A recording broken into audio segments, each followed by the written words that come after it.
first graders. Today I'm going to show you how to make a spring. Now this is going to be a little different than our normal lesson because I'm just going to show you how to make the spring and then I want you to decide what you're going to do with it. This is actually 3 smaller springs that I glued together to make a really long spring. You could glue a bunch together to make a necklace. You could put something on here to make it pop out. You could make a bunch of springs into legs and turn it into an animal. The only limit is your imagination, so let's get started. Each spring requires 2 long skinny strips of paper.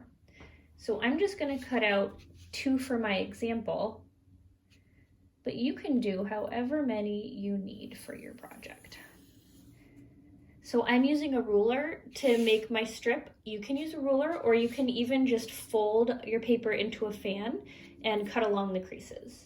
Or you could cut out 1 strip and just trace it a bunch of times so that all the rest of your strips are the same size. Okay, so I've actually got a white paper on top of a blue paper and I'll just cut them at the same time.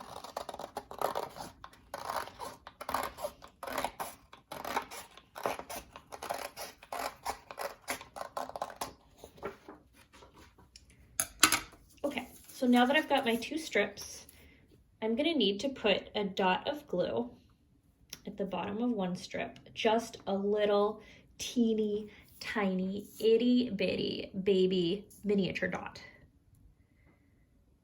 If I can get this going. There we go. That much is plenty. So actually one thing that I do to help it dry even faster is I close the glue up like that. And now I'm not squeezing it. I'm just holding it and using the orange tip of the glue to kind of spread out my dot a little bit. And that makes the layer of glue thinner so it'll dry even faster because it doesn't really take much to make these 2 little papers stick together. Okay, so I'm arranging them into an L shape. And what I really want to do is make sure that this is straight up and down, and this is straight to the side. If it looks like that, it's not going to work for your spring. Or if it looks like a V, that's not going to work either. So make sure it's really, really an L shape. Okay, if you want more than 1 spring, you can actually cut a bunch of strips at once and make a lot of these L's and just leave them all out to dry at the same time. But for the example, I'm just going to make 1. Okay, so this is a really simple pattern, but you have to focus when you do it because if you lose track of where you are in the pattern, you're going to get very confused. So I'm going to lay out my L just like that, blue on top and the white is kind of sticking out to the right. I'm going to fold down. So I'm going to take this blue that's pointing up and I'm going to make it go down. And first let me fold it correctly. That is pretty straight down. What I don't want you to do is fold it down and have it look crooked like that. That is angled too far in, and you can kind of see on the edge there, the white is sticking out when I do that. You have to try to get these as straight as possible for your spring to actually work. Okay, so straight down. Now I'm going to go to the side. So my white is on the right. Now I'm going to fold it over and have it go left. And you'll notice I'm keeping this flat on my table. I'm not lifting it up in the air to work on it. And I'll explain why in a minute. Now I'm going to go up.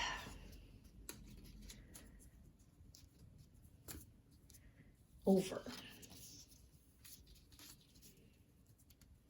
Down. Over. Up. Over. Down. Over. Do you see there's a pattern to this? Up, over, down, over, up, over, down, over. Up, over. And if I make a mistake and I end up folding it crooked, I'm just going to be really careful to make sure I fix it.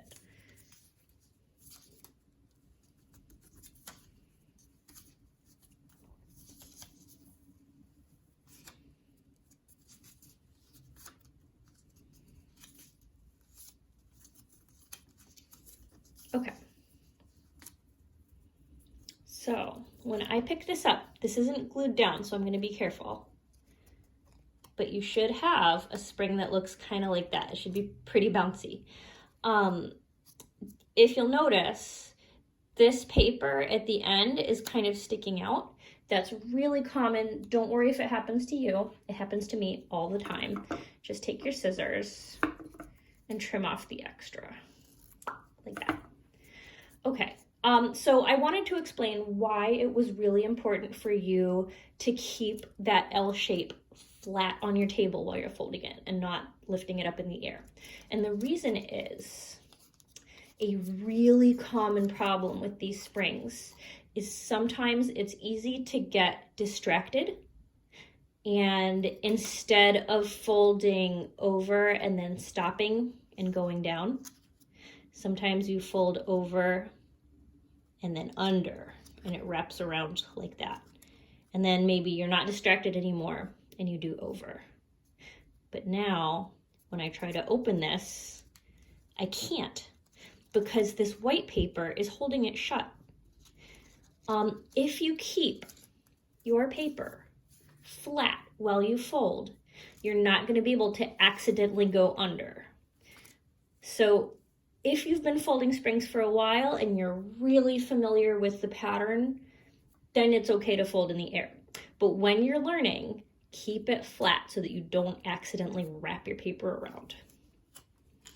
Okay, so now to get this spring to stay shut, going back to my trusty glue, I'm going to lift up this last flap right here, and I'm going to do another teeny tiny itty bitty baby miniature dot like that. I'll close my glue, and I'll use the tip to just kind of gently spread it out, and then I'm going to squeeze it shut.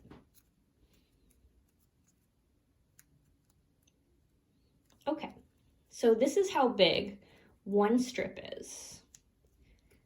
My example that I made earlier, that's 3 strips together. So if you want to connect strips, like from here to here, all you have to do is put a dot, oops, open it. Put a dot, spread it around.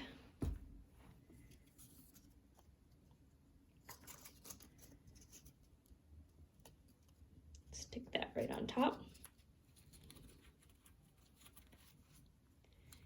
And then just kind of pinch them together for a little bit and give it a moment to dry.